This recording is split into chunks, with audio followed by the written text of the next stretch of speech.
Hey guys, Jessica Gibson here, the Release Day Diva. I'm here with author Kim Headlee, and we are going to talk a little bit about her writing and what she's got going on. So tell us, Kim, what got you started on your writing career? When I was about 7 or 8, I woke up from a dream. It was such a vivid and weird dream. It had everything from flying skeletons to Indians paddling canoes up the Mississippi River. And I woke up from that dream and thought, man, I need to write this down. And I have not stopped writing ever since. That's really cool. Not a lot of people can remember that exact moment, and that's kind of a scary dream, though. Flying skeletons when you're 7 years old, that's a little, that's a little terrifying. I don't know how I would feel about that at 7. You're talking to the woman who as a child played with spiders too, so you know. That's awesome. So, tell me what you're working on right now. Right now, I am working on the series called The Dragon's Dove Chronicles, and the first novel, which I re-released. In fact, I'm going to get a different prop this time. This was the first edition of Dawnflight, and it came out in 1999. It was published by Simon & Schuster, Sonnet Books imprint, and it came out to all kinds of rave reviews and that kind of thing. But then the sequel was never picked up, and the project just kind of stayed on the back burner for all of that time. Now I've decided to go the indie publishing route, and so I've re-released Dawnflight. This is the new edition. It also features it's a fairly substantial revision, and it also features new language, new mythology, new aspects to the character's world to enrich the world, as well as interior artwork that I developed because there are many, many different viewpoints in this book, and I figured it was easier for the reader to follow along and to cue into the various viewpoint shifts if they had a character totem that went with them. Okay. So, and I decided I was going to use that model for the rest of the series. So now Morning's Journey, the sequel, I'm hoping to release in June. Okay. And I'm about 80 pages or so into the one after that, titled Raging Sea. Well, that's awesome, because as I told you before, I already have one of the bloggers from both tours telling me that she cannot get enough of the story. And she's like, you better tell me that there's going to be more, because I'm going to die if there's not. Well, let's not have anybody die, shall we? Anybody dying, right? So tell me, who does your covers? My artist I got through Lucky Bat Books. He is a staff artist with them, and his name is Joe Calkins. Okay. His website is cerberusart.com. Okay. And he is one of Lucky Bat Books' many artists that they use.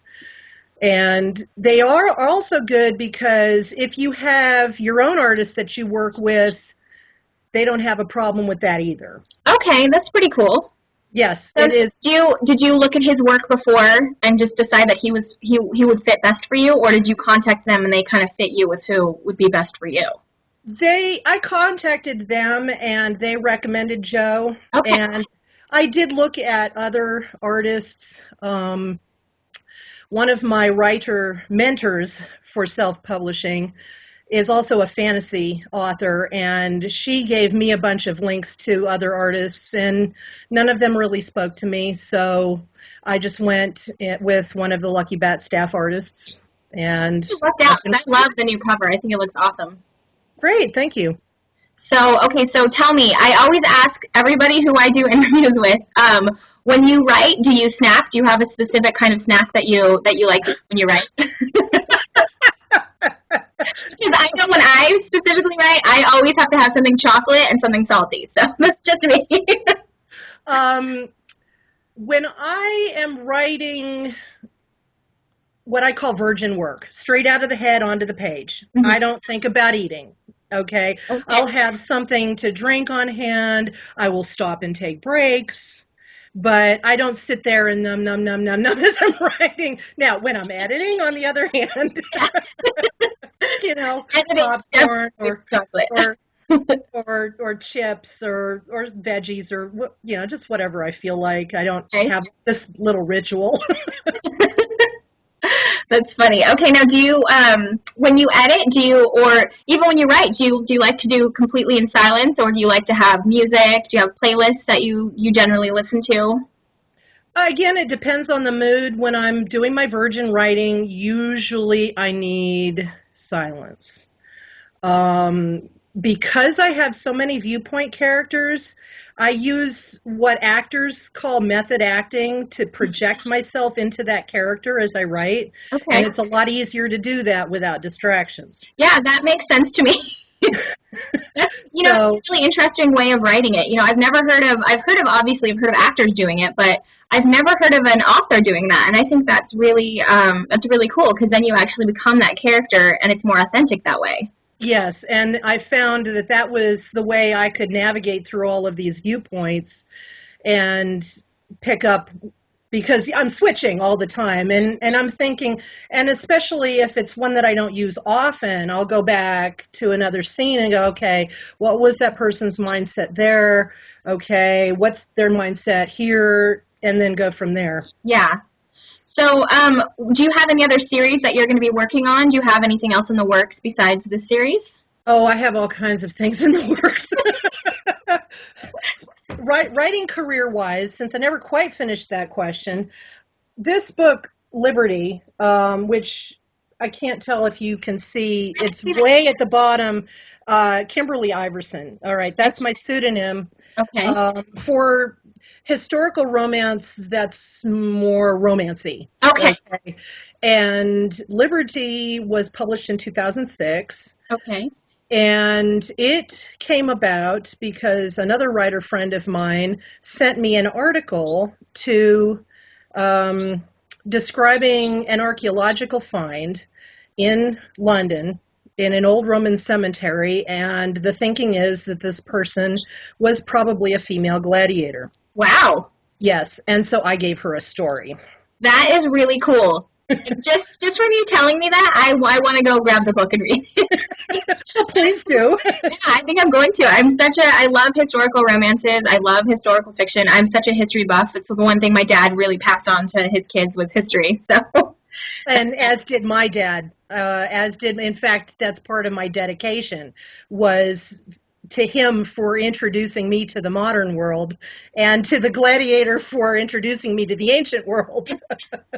That's awesome. So, yeah, and the other funny story about that was in 2003, I was in a car accident that if it hadn't been for a passenger airbag, I wouldn't be sitting here today. Wow. Yeah, and when they pulled me out of the wreckage, I realized that I was alive, and I thought, cool, that means I have more books to publish. Isn't that funny that you thought that? 6 months later, Harlequin picked that up for publication. Wow, that's so cool. Yeah. So tell me about your experiences with traditional publishing and versus independent publishing. What have you liked best so far? Well, to answer that question more fairly, ask it of me in about a year, okay? Yeah, I guess we'll come back to this in a year. We'll put a pin in it and we'll answer what you think. That's right. I'm still, the re-release of Dawnflight has only been out since the end of February, and I've just now started getting my publicity going and things like that. I realize I'm behind, but there were some family considerations that kind of put things into a tailspin. And so, getting past all of that and getting all of my ducks in order, and so we go from there. And that's kind of where I step in, right? I'm helping you along on that journey. That's right. I'm really excited about the event that we're going to do together next month. It's going to be awesome. We're doing. Sorry, my son is of course interrupting again. He would like to come say hello just this one time, and then he's going to go away. Ugh. And of course, he's got a toy gun in his hand because he's a boy, and why wouldn't he? So say hello to everybody. Say hello. No? Okay. Now hello, Caleb. Go away. I saw that little eyeball look. I know. Caleb Matthew. So yeah, I'm really excited to plan the party with you. I think it's going to be a lot of fun, and I can just already think of all the games we're going to cook up with along the history line. You know, I think it's going to be really fun. I think the two of us together is a pretty deadly combination when it comes to playing games. And I think that's all the questions I've got for you. So thanks for chatting with me today and answering some of my questions. Yeah, you're very welcome. Anytime. All right, bye. Bye.